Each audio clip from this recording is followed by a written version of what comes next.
Hello दोस्तों, जय हिंद। उम्मीद करते हैं कि आपने हमारा पिछला वाला लेक्चर देखा होगा।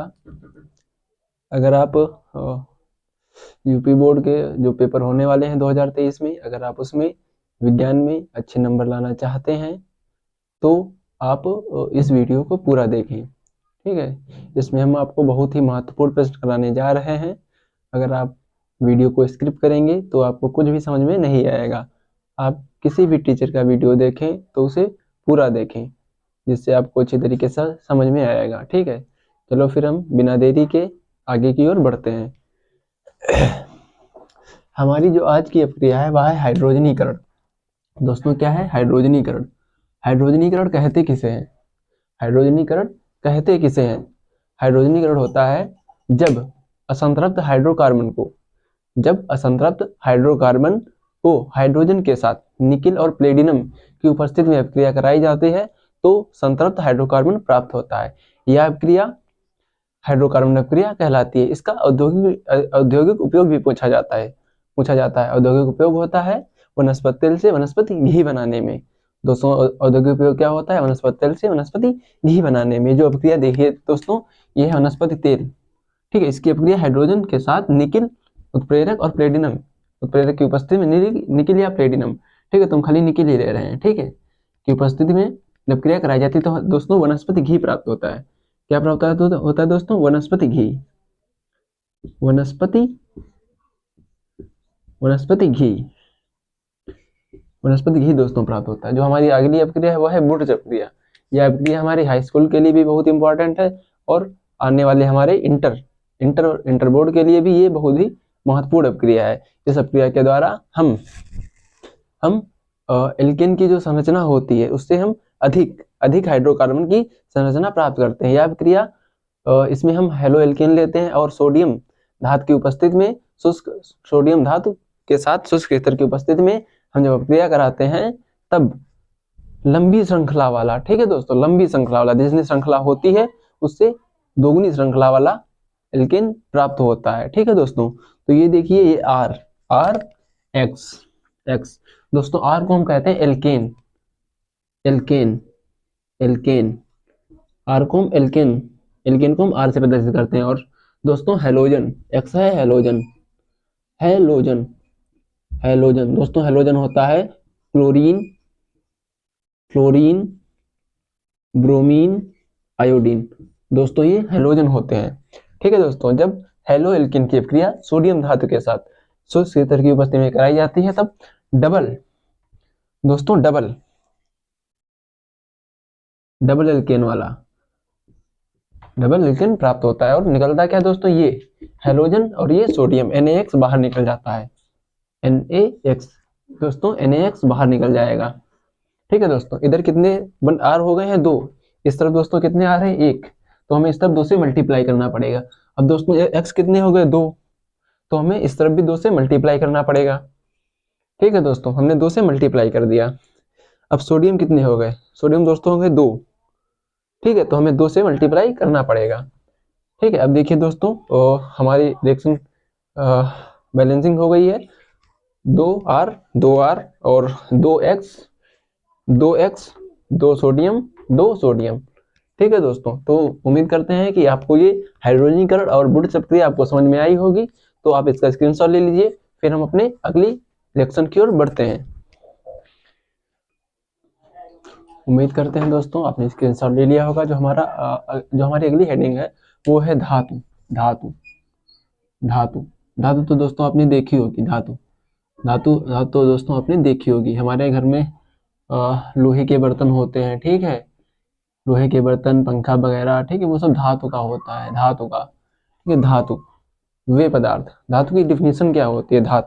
धातु उन्हें कहते हैं जिसमें ऊष्मा और विद्युत का चालन होता है, जिनमें ऊष्मा और विद्युत का चालन होता है तथा ये उसमें ऊष्मा तथा विद्युत का चालन होता है तथा ये विद्युत के सुचालक होते हैं तथा ये विद्युत के सुचालक होते हैं। ये विद्युत का चालन करते हैं, धातु कहलाते हैं। दोस्तों इसके जो उदाहरण है उसमें है एल्यूमिनियम, लोहा, तांबा। ठीक है, आपने तांबे के तार तो देखे होंगे जो मोटर वगैरह में भरे जाते हैं। ठीक है दोस्तों, और जिसका उदाहरण होता है इलेक्ट्रॉन, तथा ये इलेक्ट्रॉन त्याग कर धनायन बनाते हैं, जिसे एल्यूमिनियम है। दोस्तों एल्यूमिनियम पे कितना चार्ज होता है? प्लस का 3 चार्ज। एल्यूमिनियम पे प्लस का 3 चार्ज होता है। दोस्तों इस प्लस का 3 चार्ज क्यों होता है? क्योंकि ये 3 इलेक्ट्रॉन त्यागते हैं। धातु वे पदार्थ जो इलेक्ट्रॉन त्यागते हैं तथा विद्युत का चालन करते हैं। वे पदार्थ जो इलेक्ट्रॉन त्यागते हैं तथा विद्युत का चालन करते हैं, धातु कहलाते हैं। दोस्तों अगला है हमारा गुणधर्म, धातुओं के दोस्तों गुणधर्म। ठीक है दोस्तों, आपने देखा होगा गुणधर्म में तो हम पहले ये लिख सकते हैं कि ये विद्युत का चालन करते हैं, नंबर 1 ये विद्युत का चालन करते हैं, नंबर 2 ये इलेक्ट्रॉन त्याग कर धनायन बनाने की प्रवृत्ति रखते हैं। ठीक है, नंबर 2 ये इलेक्ट्रॉन त्याग कर धनायन बनाने की प्रवृत्ति रखते हैं। दोस्तों आपने देखा होगा जो लोहे वगैरह होता है, उसको पीट के चादर में बदल दिया जाता है, उसको चादरनुमा बदल दिया जाता है। तो दोस्तों हम कह सकते हैं कि इसको पीटने पर हम इसके सतही क्षेत्रफल में वृद्धि कर सकते हैं।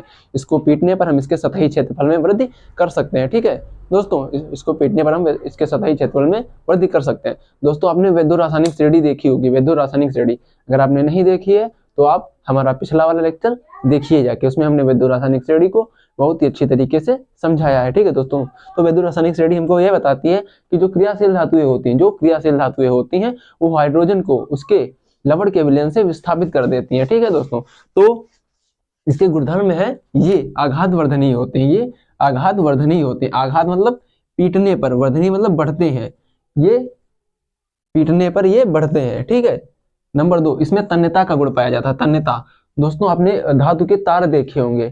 ठीक है, तन्यता का मतलब होता है इसको खींच के, तन्यता का अर्थ होता है इसको खींच के इसको तार में बदला जा सकता है, ये है तन्यता का गुण। ठीक है, अगली हमारी हेडिंग है, अगला हमारा नंबर है वो है विशेष प्रकार की धात्विक चमक पाई जाती है। ठीक है, तो धातुओं में दोस्तों विशेष प्रकार की चमक पाई जाती है। अगला जो हमारा नंबर है नंबर 4 दोस्तों, अगला हमारा नंबर है नंबर 4, जो अधिक क्रियाशील धातुएं होती हैं, जो अधिक बाबू ध्यान से समझिए, जो अधिक क्रियाशील धातुएं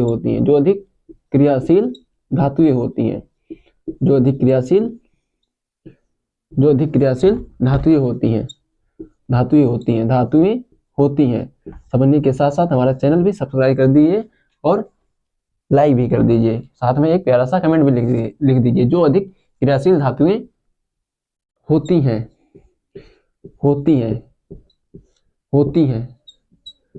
कम क्रियाशील धातु को, दोस्तों कम क्रियाशील धातुओं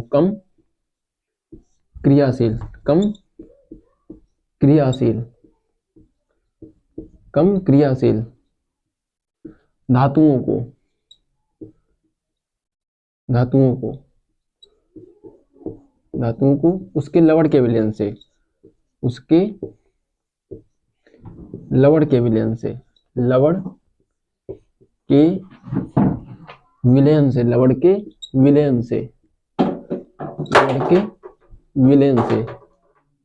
के विलयन से विस्थापित कर देती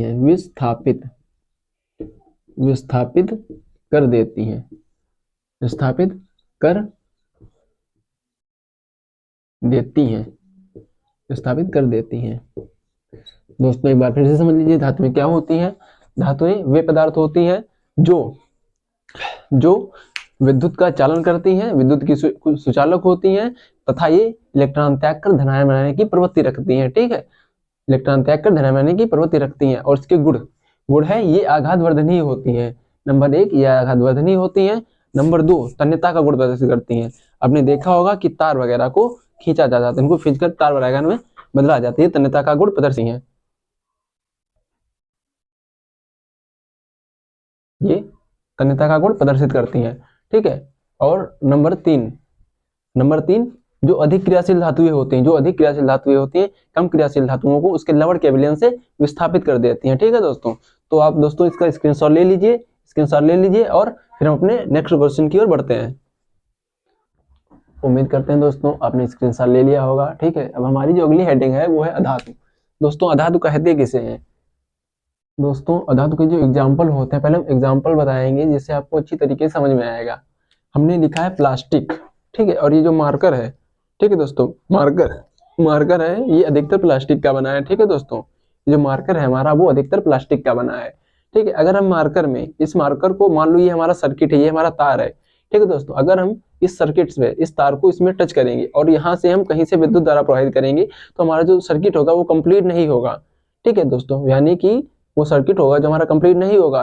विद्युत, ये जो इसका मतलब है कि जो हमारा प्लास्टिक है वो विद्युत का चालन नहीं करेगा। और ये अधातु है तो हम लिख सकते हैं कि जो अधातुएं होती हैं वह विद्युत का चालन नहीं करती हैं। ठीक है दोस्तों, जो धातुएं होती हैं वो विद्युत का चालन नहीं करती हैं, तो हम लिख सकते हैं अधातु। अधातु में लिख सकते हैं ये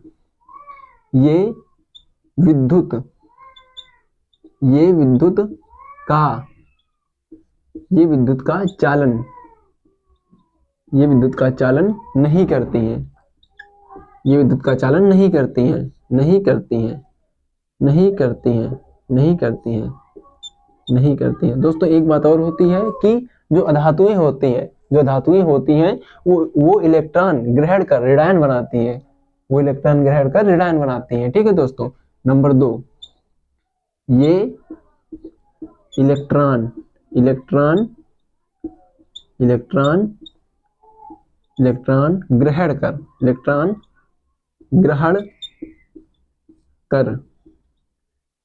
कर ऋणायन बनाती हैं, ऋणायन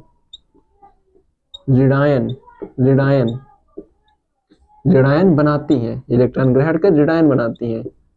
नंबर 3 दोस्तों, नंबर 3 में हम लिख सकते हैं, नंबर 3 में दोस्तों हम लिख सकते हैं दोस्तों, एक हमारी अधातु होती है ग्रेफाइट। आपने नाम सुना होगा, ये जो है एक कार्बन का यौगिक होता है।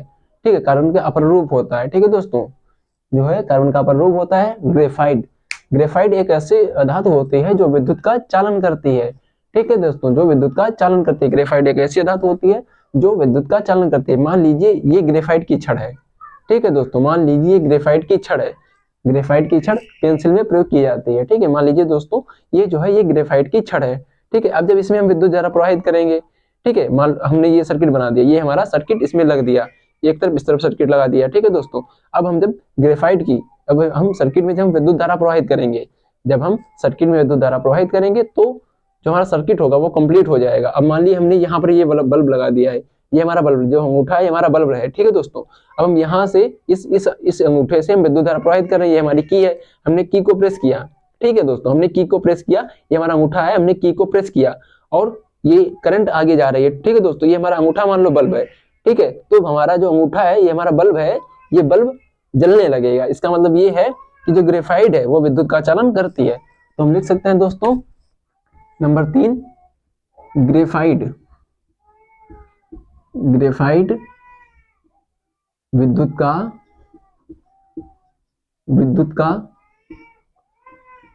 का चालन करता है या करती है। ठीक है दोस्तों, करती है।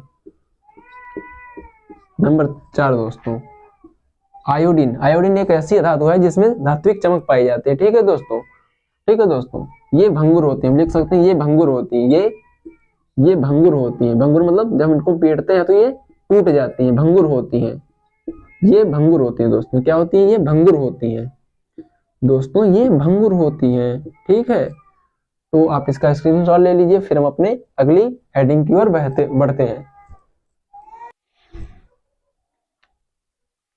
उम्मीद करते हैं दोस्तों आपने स्क्रीनशॉट ले लिया होगा। जो हमारी अगली हेडिंग है वो है खनिज। दोस्तों खनिज किसे कहते हैं? खनिज दोस्तों जो पृथ्वी के भूगर्भ से, जो पृथ्वी के गर्भ से खोद कर निकाले जाते हैं, जो भी पदार्थ पृथ्वी के गर्भ से खोद कर निकाला जाता है उसे हम खनिज कहते हैं। हम खनिज में कोयला लिख सकते हैं, जैसे खनिज में जैसे हीरा हो गया। ठीक है दोस्तों, हीरा हो गया, कोयला हो गया, कोयला।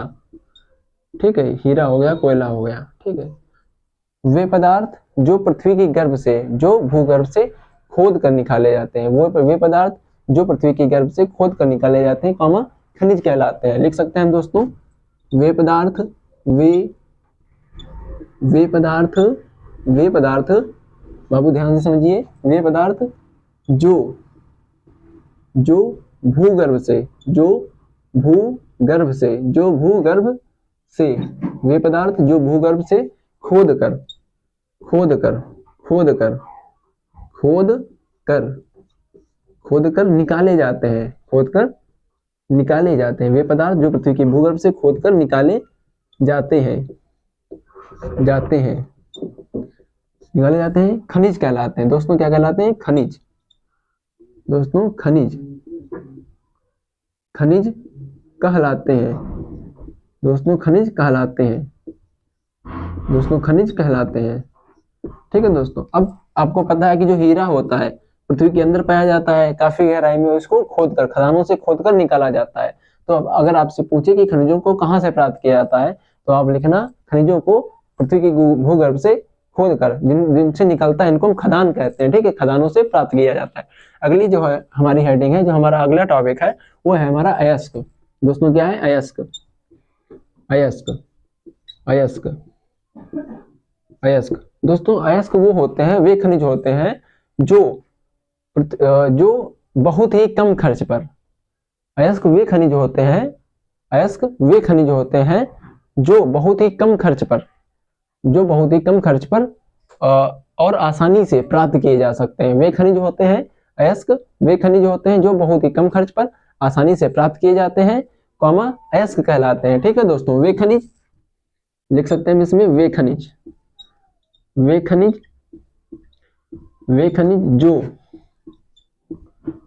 जो बहुत ही कम खर्च पर, बहुत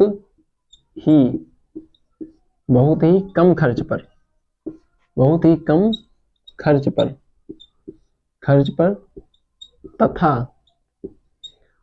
तथा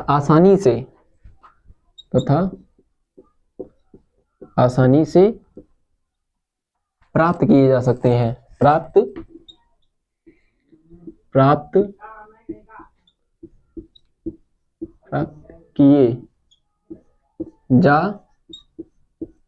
सकते हैं, प्राप्त किए जा सकते हैं, कॉमा खनिज कहलाते हैं। दोस्तों क्या कहलाते हैं? खनिज। दोस्तों अयस्क, सॉरी दोस्तों अयस्क, कॉमा अयस्क, कॉमा अयस्क, कॉमा अयस्क कहलाते हैं, कॉमा अयस्क कहलाते हैं, कॉमा अयस्क कहलाते हैं। दोस्तों जो हमारा अगला टॉपिक है वो है हमारा गैंग। गैंग किसे कहते हैं? गैंग आजकल तो गैंग काफी मात्रा में चलते हैं। ठीक है, जैसे दुर्लभ कश्यप का गैंग। ठीक है, गैंग उसको कहते हैं जिनमें अशुद्धियां होती हैं। अशुद्धि, गैंग में कभी भी अच्छे लोग नहीं होते हैं, लड़ाई झगड़े वाले लोग होते हैं, बुरे लोग होते हैं। ठीक है, उनको हम अशुद्ध लोग कह सकते हैं, अशुद्ध। ठीक है, अशुद्ध लोग, वे लोग। ठीक है, वे पदार्थ नहीं दोस्तों, जब सही से लिखिए, जब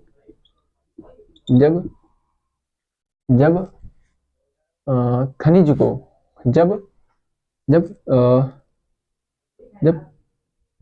पदार्थों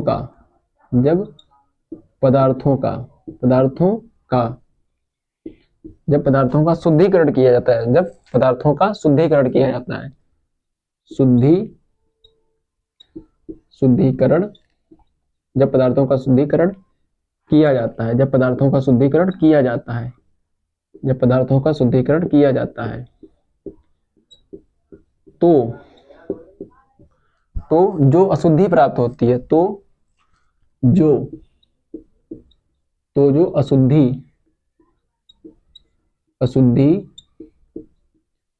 प्राप्त होती है, तो जो अशुद्धि प्राप्त होती है, कॉमा गैंग कहलाता है, गैंग कहलाता है। ठीक है दोस्तों, तो उम्मीद करते हैं कि आपको अच्छी तरीके से समझ में आया होगा। अगर आपको समझ में आ रहा है तो आप कमेंट भी कीजिएगा। ठीक है, लाइक भी करें और सब्सक्राइब भी करें। अगर आप वीडियो को लाइक एंड सब्सक्राइब करते हैं, ठीक है, तो हमको वीडियो बनाने का मोटिवेशन प्राप्त होता है।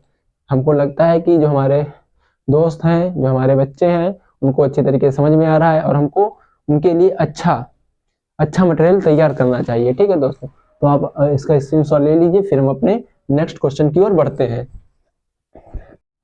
उम्मीद करते हैं दोस्तों आपने स्क्रीनशॉट ले लिया होगा। जो हमारी अगली हेडिंग है वो है हाइड्रोकार्बन। हाइड्रोकार्बन क्या है दोस्तों? हाइड्रोकार्बन। दोस्तों हाइड्रोकार्बन कहते किसे हैं? अगर हम इसका संधि विच्छेद करेंगे, अगर हम इसको तोड़ेंगे तो हमको दिख रहा है कि यह है हाइड्रो।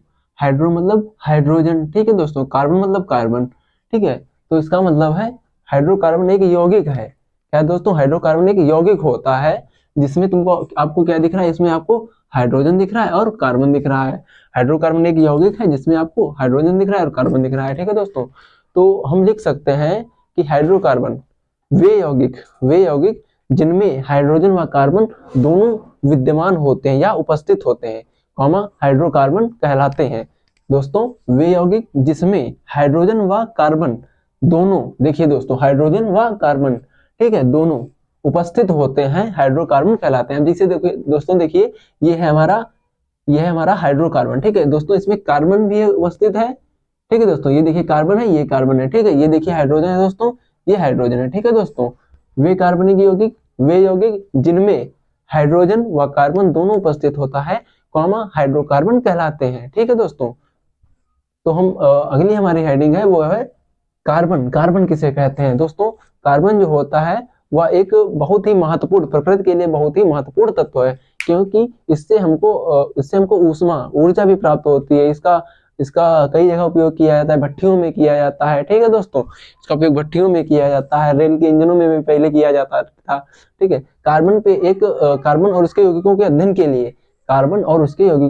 के लिए, हमारी जो इंटर में, ठीक है दोस्तों, इंटर में हमारे रसायन विज्ञान को दो भागों में विभाजित कर दिया गया है। जो हमारा पहला भाग होता है वो होता है हमारा कार्बनिक रसायन। दोस्तों कार्बनिक रसायन क्या होता है दोस्तों? कार्बनिक रसायन पहला भाग दोस्तों होता है हमारा कार्बनिक रसायन।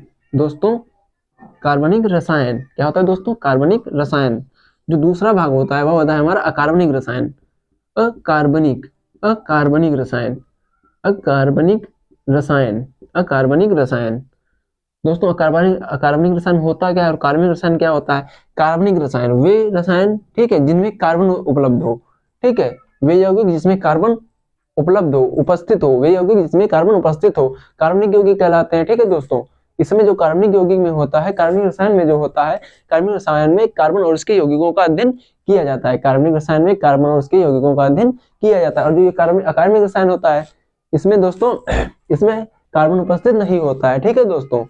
अब जैसे ये है हमारा कार्बन को तो आप जानते ही होंगे, ठीक है। कार्बन का जो परमाणु क्रमांक होता है दोस्तों वो होता है 6। कार्बन का परमाणु क्रमांक 6 होता है, ठीक है दोस्तों। इसका परमाणु भार 12 होता है। इसका परमाणु क्रमांक 6 तथा इसका परमाणु भार 12 होता है दोस्तों। तो हम कार्बन में लिख सकते हैं कि इसका परमाणु क्रमांक 6 होता है तथा इसका अणुभार 12 होता है। कार्बन के कुछ यौगिक भी पाए जाते हैं, ठीक है, जो होते हैं जैसे एग्जाम्पल है दोस्तों, ये कार्बन के यौगिक हैं, लिख दीजिए कार्बन के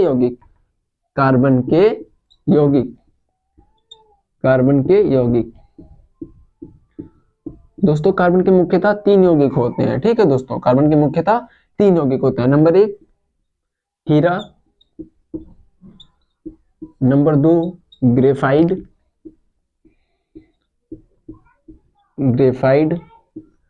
नंबर 3 फ्लोरीन। बताइए दोस्तों आपको समझ में आया है कि नहीं आया है? अगर आपको समझ में आया होगा, ठीक है दोस्तों, तो आप एक प्यारा सा कमेंट जरूर कीजिए, ठीक है, जिससे हमको पता चलेगा कि आपको हमारा पढ़ाया हुआ अच्छा लगता है कि नहीं अच्छा लगता है, ठीक है दोस्तों। अगर कुछ नहीं समझ में आ रहा है तो उसे कमेंट में जरूर लिखिए, ठीक है। तो आज के लिए हम इतना ही करते हैं, फिर हम अपने अगले वीडियो में मिलते हैं, ठीक है दोस्तों। आज के लिए बस इतना ही। जय हिंद। आप पढ़ते रहिए, मुस्कुराते रहिए, ठीक है दोस्तों, और आप हमारे चैनल को सपोर्ट कीजिए। जय हिंद।